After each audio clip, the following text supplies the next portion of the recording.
Welcome. I hope you're doing well. I hope that you're staying safe and enjoying some of this time. I know it's difficult, but I've talked to many of you and I know that you're staying healthy, staying safe, and finding ways to keep yourself occupied and be productive even with the limitations we're under. And so I'm very glad of that. Let me say that we're going to go through our standard format that we've been following for a while now. I'll share some announcements. I will share some thoughts in regards to the Lord's table, and then finally we'll get into our lesson. I want to begin with an announcement that a number of you have been asking me about. I've had a few phone calls and emails, and even when I run into you on the street or whatever, this has been on the top of everybody's mind. So let me deal with the systems and plans being put in place for when we're able to meet together again.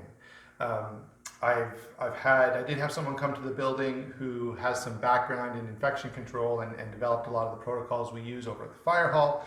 So we kind of went through the building. I took him through a typical worship service, and then we came up with a list. He came up with a list of recommendations. To those recommendations, we've also added points that were raised in the Great Lakes webinar, which I'll talk about again in a second, as well as a couple of sources, a couple of universities from the US have had some suggestions in regards to how they're going to restart their meetings. So we've taken in all that information. We already had some ideas as well of our own that when the trustees met, we kind of talked about. So all of those plans are being put in place. We'll have a good system by the time we get started. And right now, we're still kind of working through which of those ideas and which of those protocols are going to work best for our situation. So, the couple things that I can tell you right now, we will start off just meeting once a week for an hour or maybe even a little bit less on Sunday morning. We'll be meeting downstairs, and we'll have lots of logistical things in place to maintain social distancing while we're here worshiping together, even when we take the Lord's table and all of those things. So just know that we're working all that stuff out, and it'll be made very, very clear to you well before we're able to start meeting again. In terms of when that will be, we really don't know. If you go online, you can look at the provinces' Phase 1, Phase 2, and Phase 3 and see kind of where we fit in there. So the main point is, as soon as we're able to be here safely, we will absolutely do it, and we will have good systems in place to make sure that even while we're here, we maintain that level of safety and that everyone, make sure that everyone feels comfortable. All right, so we're working toward that. More will follow in the next few weeks. Once we have an actual concrete system in place, we'll make a video downstairs where we'll actually be meeting, just kind of showing you the layout of the room and how we're going to go through coming in and leaving and all of that stuff. Okay, so that's the first announcement. I know that's something that's been on many people's minds, both here in Meaford and other places as well. So if you're watching this and you're not from Meaford, but you have good ideas or you want us to share our ideas, we're happy to collaborate in that way. The next announcement is another one that can be applicable both to people here in Meaford as well as abroad. Some of you will already know this, and in fact, we've sent one email out already, but the Great Lakes Bible College has been doing a series of webinars where they have, some of them have been specifically in relation to, our current situation with the virus. Others have just been, discussions about various other matters pertaining to Christian mental health and encouragement and lots of good stuff. So those webinars, we'll make sure another email gets sent out with the link to the Bible College so that anyone who wants to can find that and take advantage of it. They've been very good. I haven't actually sat through any of them live because I've always had a conflict, but I have gone back and watched a couple after the fact. And they're very, very good. And I would strongly encourage you to take advantage of that. Okay. Remember that hard copies of this lesson are available. You'll get an email that has a copy of the lesson already. But if you don't get email, or if you're not comfortable with that, or even if you just can't figure out how to print it or whatever, I always print out 4 or 5 extra copies and have them sitting on the table down at the back door of the building. Finally, just a reminder, I've mentioned this once before, but I'll mention it again.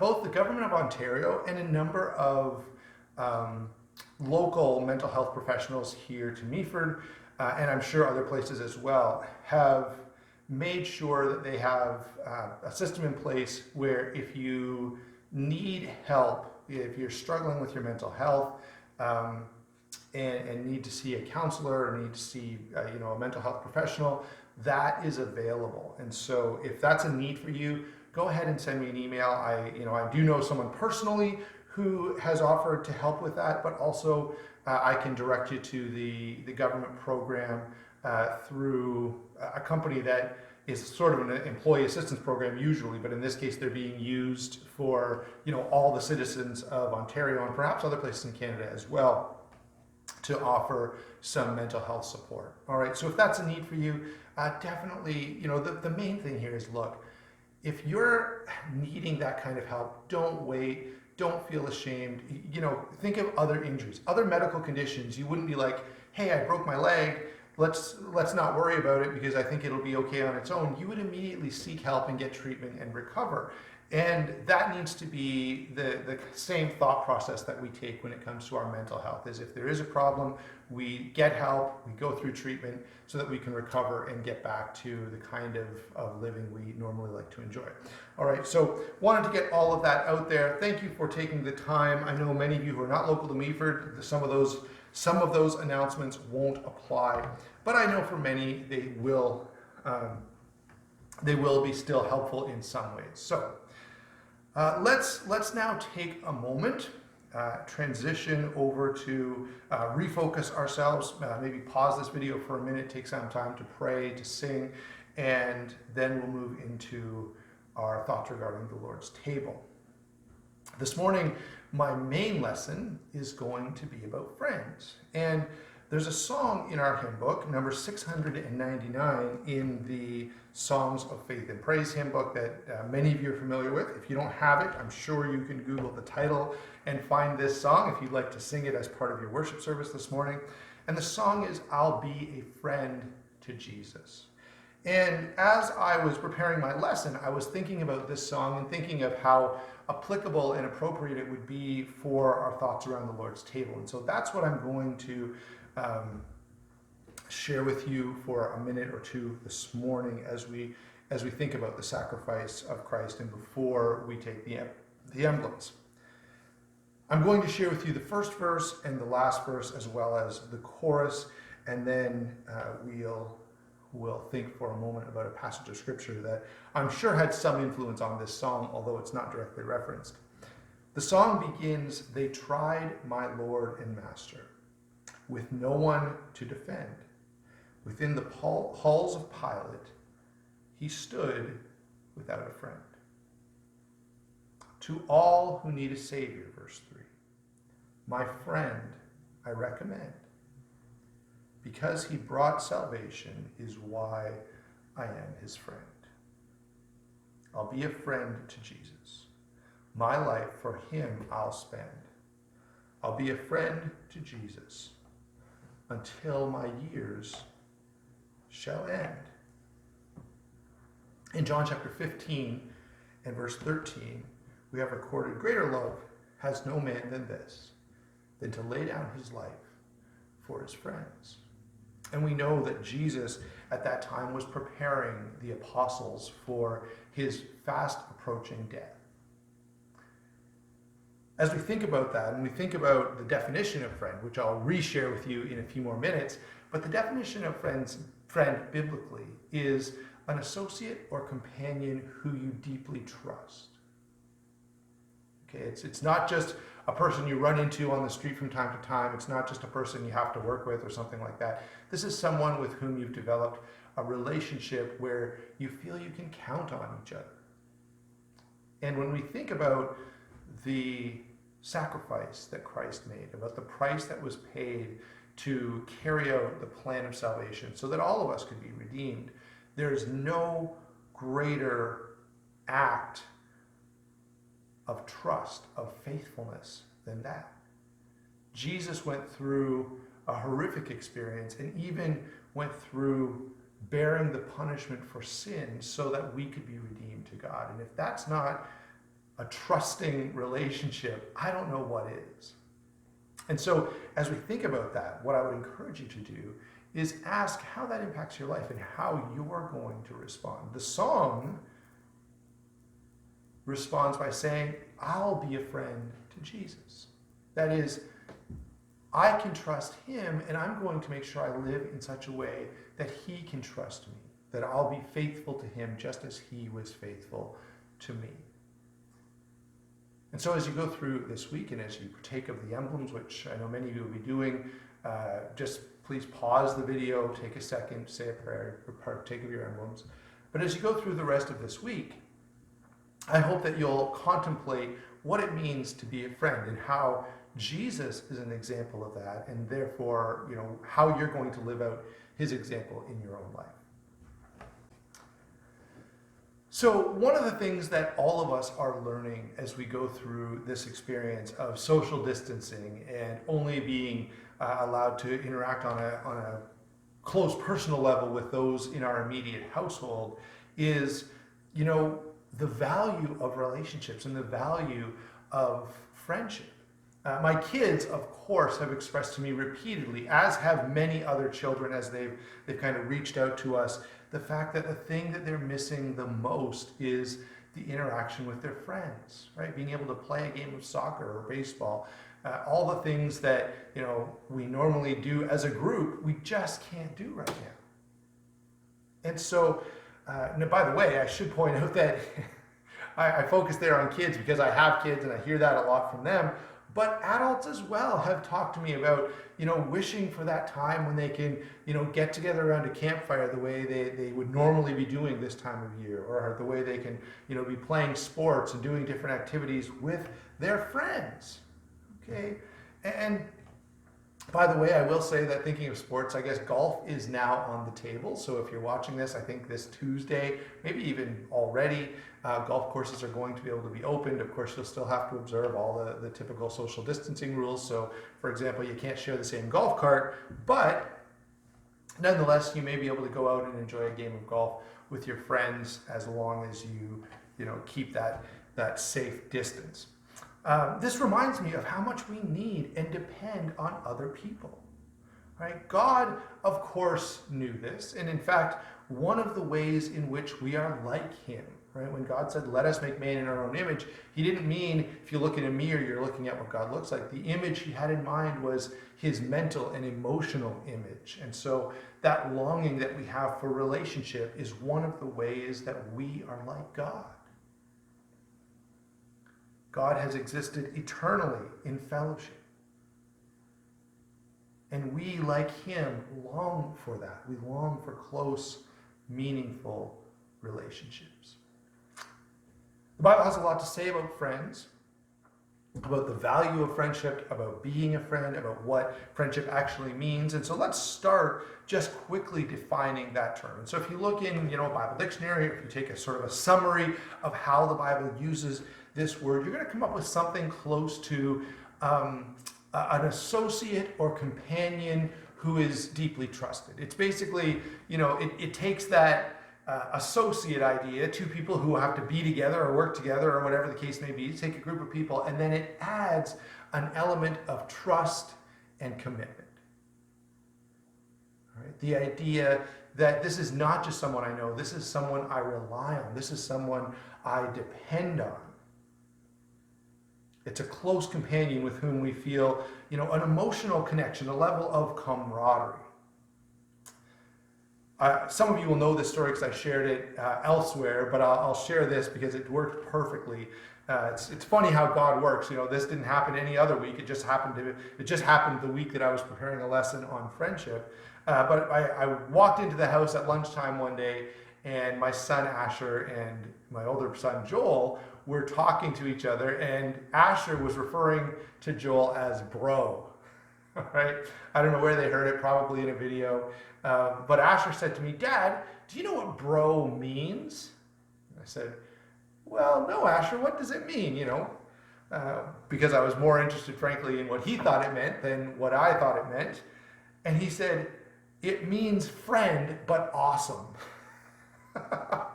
and I think that's helpful for us as we kind of think about this. Perhaps we could say the term friend means associate or companion, but awesome.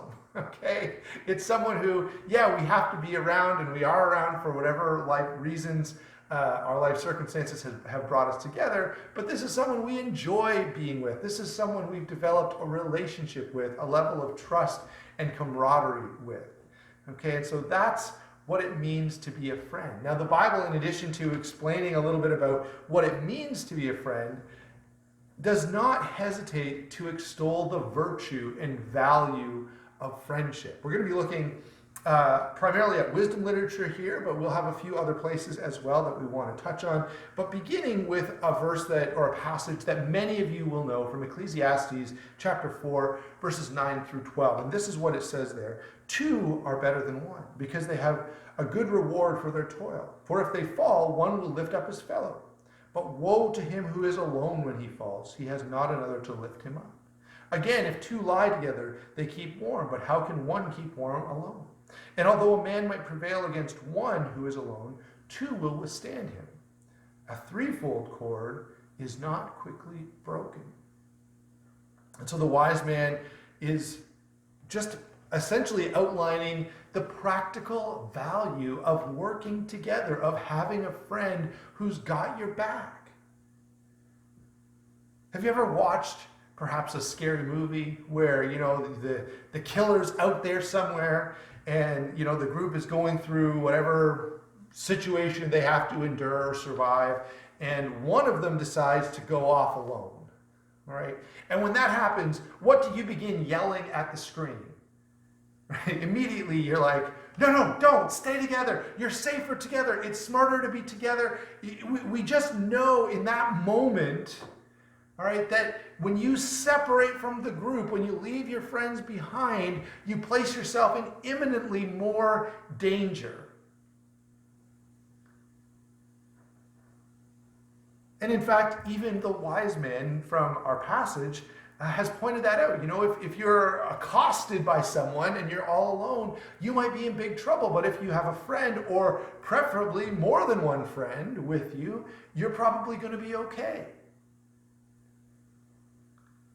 There are all kinds of jobs. How many times, think of this in your own life. How many times have you been in a situation where you attempted to do something and quickly realized that I'm not going to be able to do this alone. I need a friend. I need someone here who I can count on to help me, to be with me as I face this, particular challenge, whatever the challenge may be.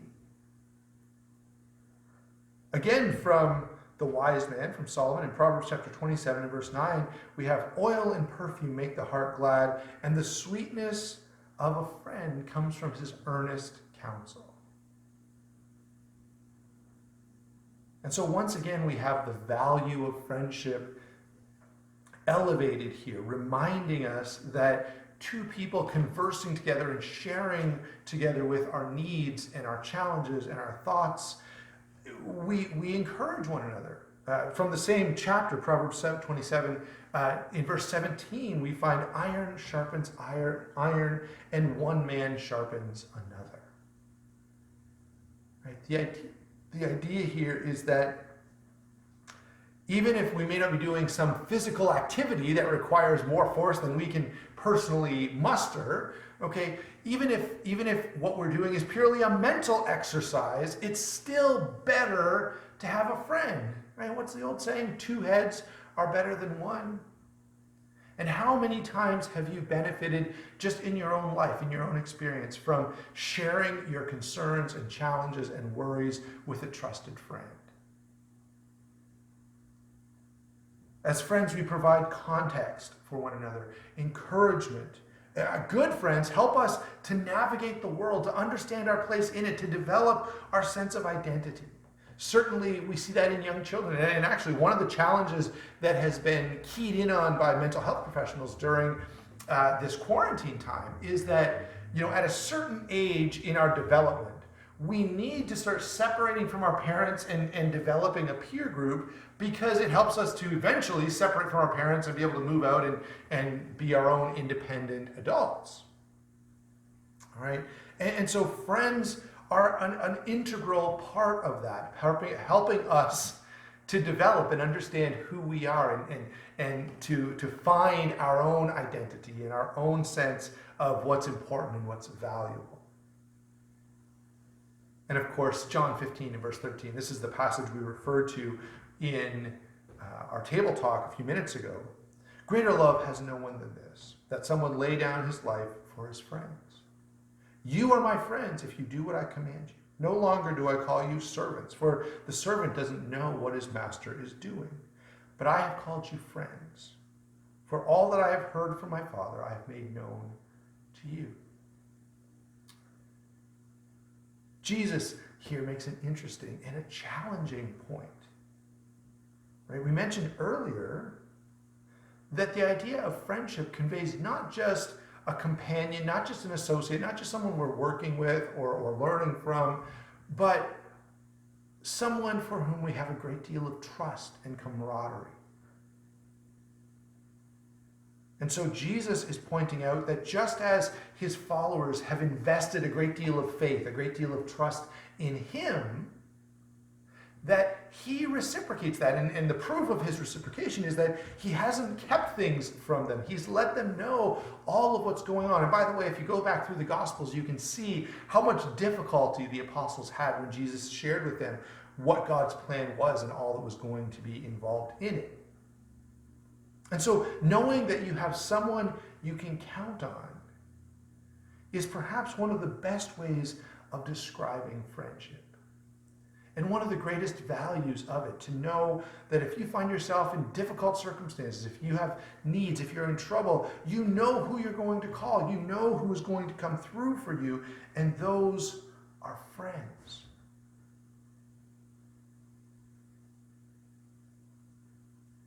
And I want to take just a moment as we kind of conclude this first portion of the lesson, thinking about the value of friendship, and ask this question: how can we be better friends? Who counts on us? Who calls us? Who knows that if they have a need, they need to look no further for help and support than to us? And hopefully, just as you have people in your life who you know will be there for you when needed, you're that person for others as well. And that's what makes us good friends. And having that kind of attitude is going to allow us to create better and deeper and more meaningful relationships. Now, that's really what I'd like to move into in the second part of our lesson. So we now have established firmly the blessing of friendship and the wisdom of God in giving us the capacity to build good, solid friendships and to rely on one another and encourage one another. But now let's think for a moment about what it means to be a good friend. And this will be applicable both for us as we think, how can I be a better friend? But it will also be applicable as we challenge ourselves and ask, are the people that I'm currently associating with, are they really friends, and are they good friends? Or perhaps I've settled. Perhaps I need to be a little more careful about where I place my trust in the people whom I invest my time and energy. Now, I'm not for a moment suggesting we don't invest our time and energy in everyone when it comes to loving them and sharing the gospel with them. However, there's a level of trust that we invest in someone we can truly call a friend. And so Paul reminds us in 1 Corinthians chapter 15 and verse 33 that not all friends, not all companions, and by the way, I'm hesitant here really to use the term friend, and certainly the Bible doesn't use it. But not all companions are good for us. Paul warns, don't be deceived. Bad company ruins good morals. Don't be deceived. Bad company ruins good morals. The wise man has something to say about this. In Proverbs 13 and verse 20, he says, "Whoever walks with the wise becomes wise, but the companion of fools will suffer harm."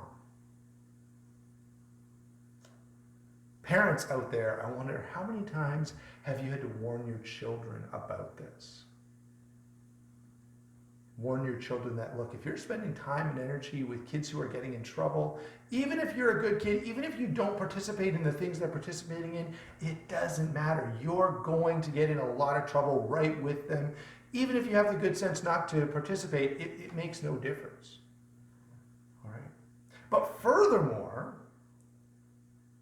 there's a much greater danger than that, which is those bad companions can influence us to go ahead and participate. Right? And I know that's a scary thought for parents out there, but you need to understand that the amount of trust we invest in our friends is powerful. And the lengths that we will go to not to damage that relationship can mean that not only children, but adults will wind up in a lot of trouble because they don't have the good sense to separate themselves from a relationship that is drawing them away from what's good and what's right. And so, well, friends, as we've already pointed out, can be a great source of encouragement and direction and aid to us. They can also be a source of compromise and temptation. And again, I mentioned that I would hesitate really to use the term friend here. And now I want to explain to you why that is. Because the term friend, as we talked about at the very beginning, implies the idea of trust. So when the Bible uses the term friend, it includes in that idea the idea that this is someone we can put our trust in, that we can put our faith in, that we can rely upon. And so having friends who are... and having companions, okay, who are leading you or trying to lead you into dangerous and harmful activities, those aren't people you can trust at all. And so really they can't be called friends based on the biblical definition of the term. I would suggest that those kinds of companions, those kinds of associates are acting from a place of selfishness, and what they're really looking for is affirmation of their own bad behavior.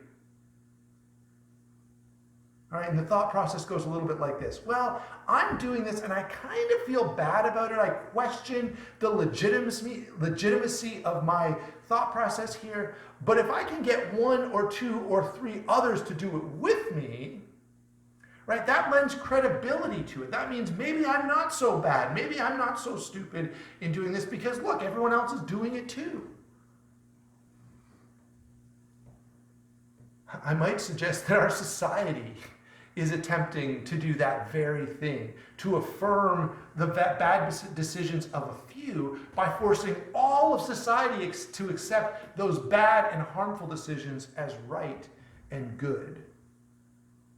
Now that's the subject for a whole different lesson, but the point is, on a small scale, we need to be very careful of those people who are continually trying to lead us into trouble. We need rather to find friends who will encourage us and support us, even, by the way, if they disagree with us. I think that's one of the key components of trust. I have a few friends who are not believers, all right? The reason I still call them friends is because they have the character, right?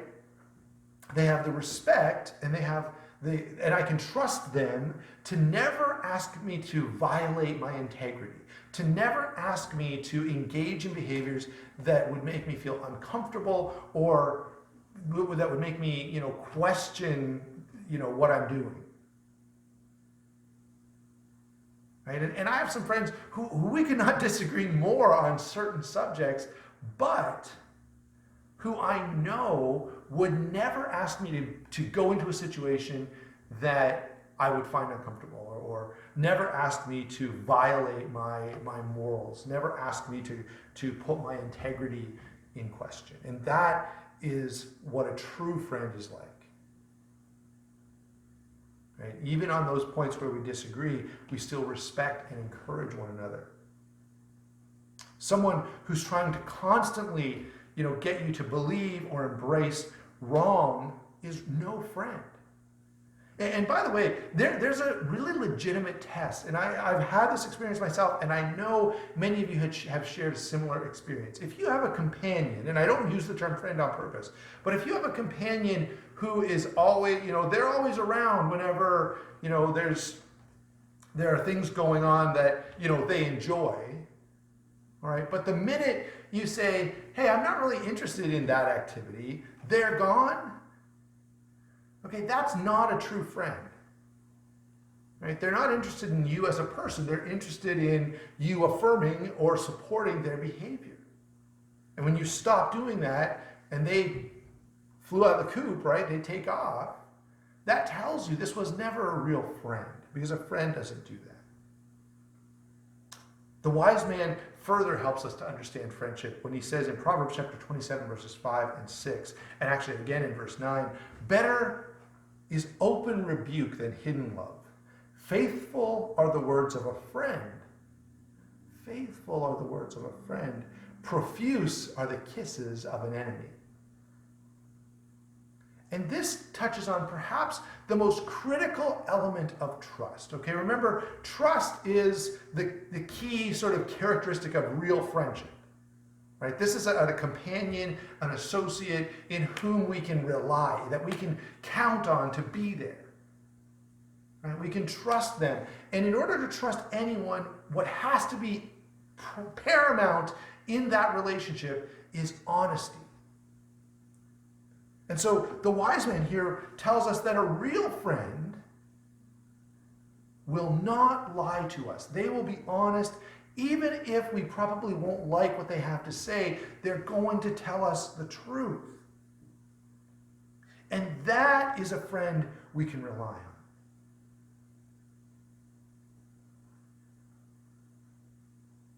Someone who will tell you what you need to hear, not what you want to hear, okay? Who will encourage you in good and healthy ways. Now, by the way, when we talk about what someone else will do, right, then we need to be reflecting on ourselves as well. The question then becomes, if we have a good and true friend who's honest with us, then what about us? Are we willing to accept true, loving criticism? And if we always respond badly to that, perhaps it's us who can't be counted on. Perhaps it's us who is breaking down the trust in that relationship and not being a good friend. And so we said just a minute ago that friends are the ones we can count on, the ones we can trust, the ones who are reliable. And this lets us know that part of what we can count on from a friend is telling us what we need to hear, being honest with us about what they think, not just affirming all of our decisions, even the bad ones. So as we close our thoughts, as we wrap things up, I don't think anyone watching this, even before we started, would ever dispute the value of friends. No one says, who needs friends? That's not something that any of us really buy into. However, while all of us affirm the value of friendship, we don't always do a great job of living that out. Right? And so we know that having people we can count on is a great blessing from God. And if we know that, we ought to be that kind of person ourselves. We ought to make sure we're the good friend. We're the one who's trustworthy and reliable.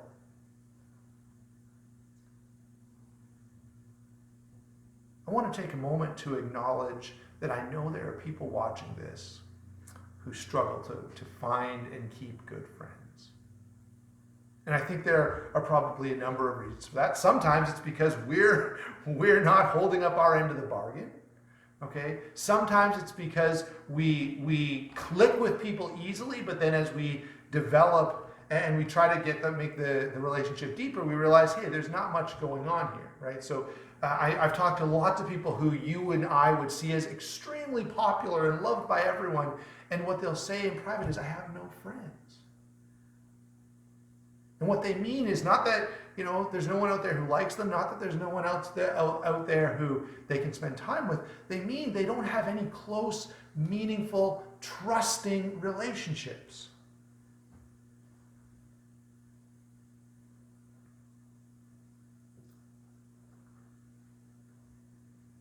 Those kind of relationships are hard. They take a certain amount of effort. They take a certain amount of investment that's not always easy to make. It means that we're going to be honest with one another. We're going to be reliable. We're going to accept loving criticism, and we're going to accept the weaknesses and shortcomings. Friends who want us to do questionable things, or who maybe bring out the worst in us, probably aren't friends at all. Most importantly,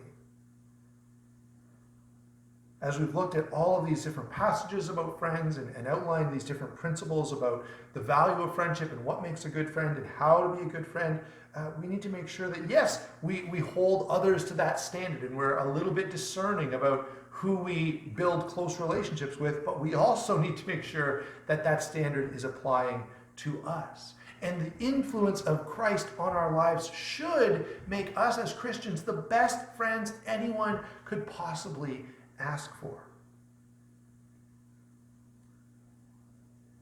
And so I would like to ask you that in your daily prayers,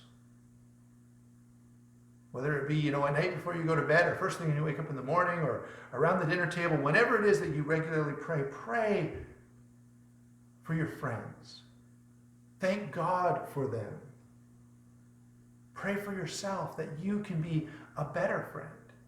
And pray for all the people in the world that, maybe you don't have a close relationship with, but who you love and care about as God does, that they would develop the characteristics that would make them good friends as well.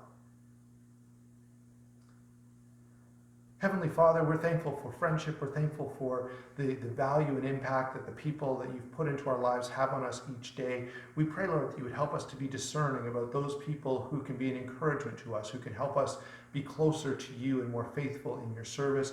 We ask, Lord, that you would help us to elevate those relationships in our lives, to seek them out when we don't have them, and to develop them and value them.